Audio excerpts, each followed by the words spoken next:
Pemirsa, selamat menunaikan ibadah sholat subuh untuk Anda yang berada di wilayah Jakarta dan sekitarnya. Kita kembali di iNews Pagi.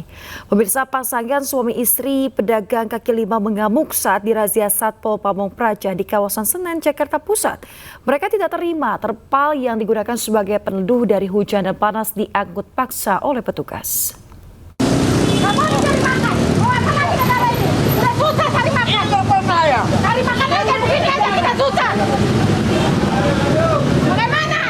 Mak-mak pedagang kaki lima mengamuk saat hendak dirazia Satpol Pamong Praja di Jalan Raya Senen, Jakarta Pusat. Ia tak terima terpal yang biasa digunakannya untuk berteduh diangkut paksa petugas. Bersama suaminya ia protes dan memaki petugas. Mereka menuding razia hanya merugikan rakyat kecil. Sang istri yang berada di warung pun ikut melayangkan protes dengan terus memaki petugas. Sementara itu selain pedagang kaki lima, petugas juga merazia pedagang koper hingga pedagang sayur yang menjajakan barang dagangan hingga ke bahu jalan. Razia digelar menyusul kian banyaknya pedagang kaki lima yang menggunakan trotoar. Selain mengganggu keindahan tata kota, keberadaan para pedagang kaki lima juga kerap menimbulkan kemacetan. Dari Jakarta, Rani Sanjaya, iNews melaporkan. Pemirsa, seorang ibu penumpang kereta mengamuk ke petugas lantaran anaknya dilarang naik kereta karena tidak punya tiket. Sang ibu tidak bisa menahan kemarahan karena petugas meminta sang ibu menyimpan anaknya di stasiun. Anak-anak. Apa? Anak-anak ini. Saya bayar kok. 100.000 saya bayar. Ibu muda asal Kabupaten Pangkep, Sulawesi Selatan mengamuk tak terima dengan perlakuan petugas KAI di stasiun Mandai, Maros. Gara-gara anak balitanya yang berusia 2 tahun dilarang naik kereta karena tidak memiliki tiket. Orang tua yang sebenarnya sudah bersedia membeli namun tiket habis terjual.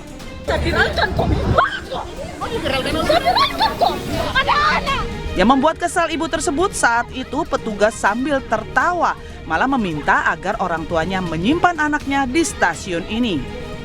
Tersinggung atas ucapan petugas, orang tua memilih urung naik kereta. Nah, anak ini kan kalau disimpan, ya bagaimana kira-kira Pak kalau anak bapak disimpan di situ, terus kita pergi secara gerombolan ini, terus anak kita yang di bawah umur disimpan di situ sendiri, terus kita berangkat, kira-kira di mana hati nurani kita sebagai orang tua? Itu yang saya tidak terima. Usai video ini viral, warga ramai-ramai meminta PT KAI mengevaluasi pelayanan petugas kepada pelanggan.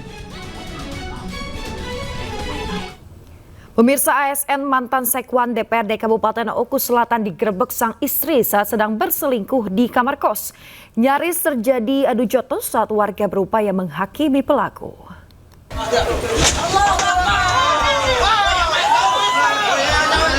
Dibantu warga, polisi menggerebek salah satu kamar kos-kosan di Jalan Gotong Royong, Ilir Barat, Palembang.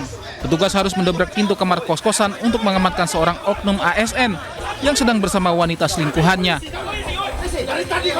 Dalam penggerebekan turut hadir istri sah pelaku. Upaya mengamankan pelaku sempat diwarnai ketegangan karena warga berupaya menghakimi pelaku. Takut diamuk massa, kerabat pelaku minta warga untuk tidak main hakim sendiri. Pelaku dan wanita selingkuhannya akhirnya berhasil diamankan ke Mapolrestabes Palembang. Istri sah pelaku mengaku telah 2 kali melaporkan masalah perselingkuhan suaminya ke polisi, namun gagal lantaran tak ada bukti. Iya, benar, wanita yang sama yang saya laporkan di Jakarta, di Hotel Jakarta. Yang kemarin juga melapor di sini di SP3 juga Pak, di sebelumnya kan. Saya masih istri sahnya. Pelaku diketahui juga merupakan mantan sekretaris Dewan DPRD Oku Selatan.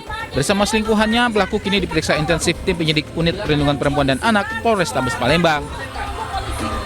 Dari Palembang, Sumatera Selatan, Guntur, iNews melaporkan.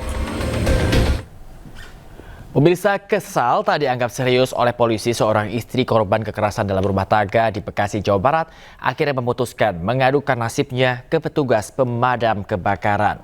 Korban mengaku depresi dan putus asa karena sudah sepekan laporannya hanya didiamkan jajaran Polrestro Bekasi.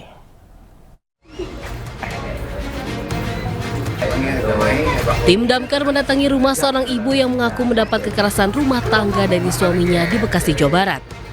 Ibu yang memiliki anak balita ini memilih menelepon kantor damkar. Lantaran kesal laporan kekerasan ke Polrestro Bekasi sepekan lalu tak ditanggapi, hanya diminta untuk visum.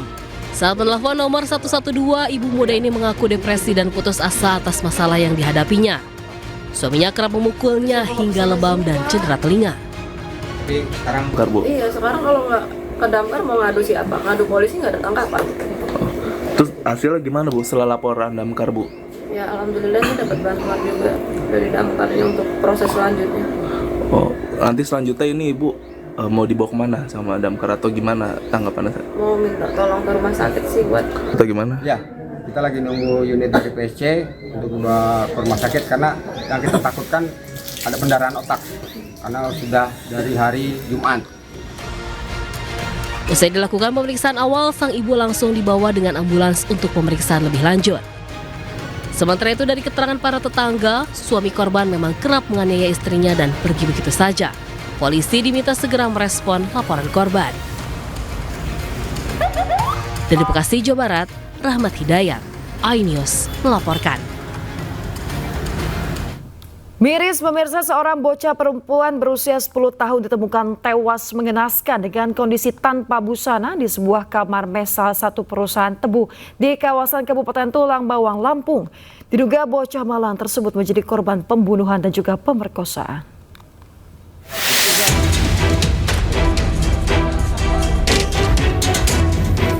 Seorang bocah perempuan ditemukan tewas mengenaskan di dalam kamar mes karyawan di lingkungan mes perusahaan PT Indo Lampung Perkasa, kilometer 37, tepatnya di Desa Gedung Meneng, Kecamatan Gedung Meneng, Kabupaten Tulang Bawang, Lampung.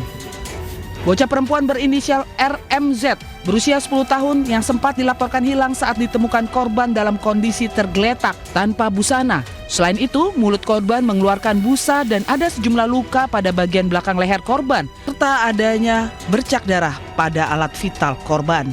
Petugas kepolisian yang tiba di lokasi langsung melakukan olah tempat kejadian perkara, serta mengevakuasi jenazah korban. Dugaan sementara bocah malang ini menjadi korban pembunuhan dan pemerkosaan. Masyarakat atau pihak dari keluarga korban ini merasa kehilangan, ya, jadi dilaporkan dan dicari bersama-sama. Korban ini hilang dari pukul 9 pagi, kemudian dicarilah oleh masyarakat keliling kampung bersama-sama. Kemudian salah satu warga kemudian mencurigai ada mes karyawan yang digembok dari luar, kemudian didobrak. Lalu ditemukan korban berada di kamar tersebut dalam keadaan sudah meninggal dan tertutup karpet. Jenazah korban saat ini dibawa ke Rumah Sakit Bayangkara Polda Lampung untuk dilakukan otopsi. Sementara itu, pihak kepolisian masih melakukan pengejaran terhadap pelaku yang identitasnya sudah dikantongi petugas.